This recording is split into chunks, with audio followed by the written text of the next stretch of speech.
Hi guys, ako nga pala si Warren. Ngayon, isa-showcase ko ang Dragon Mage ko na naka-almighty. Tapos naka-evo na rin. Ito kahit ito lang yung ano nyo, ito lang yung unit ninyo, kaya nyo mag-grades mag-isa. Ito yung showcase nun kung paano maganda. Kaya sa mga papakita ko sa inyo yung kung paano pagka magre-raids kayo mga idol.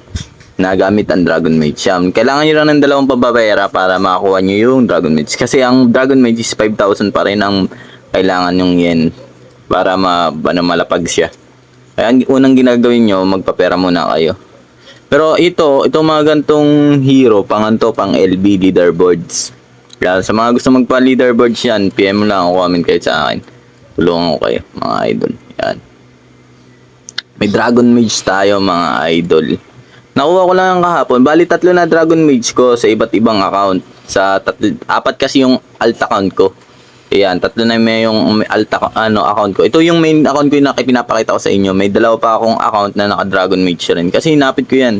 Sir, ito lang yung account ko na may Dragon Mage na may naka Almighty. Yan, showcase ko sa inyo kung ano mga skills niyan. Yan, i-upgrade lang natin. Ang ganda ang lakas niyan. Pag naka-almighty siya, almost 290k. Pero hindi pa level 70 yan. Pinapa-level 7. Level 57 pa lang yan. Pag naging level 70, 300k yan. 300k damage. Kaya pang LB yan, mga pang LB mga idol. Kaya papalo yun, sir. Salamat sa supportan nyo mga idol. Yan, sa mga panoorin nyo kung gaano kalakas ang Dragon Mage. Kaya nyo mag-solo sa sa raids at kahit saan. Kahit pang Hall of Mirrors din siya mga idol. Kaya salamat sa supportan nyo mga idol. Papalo yun, sir.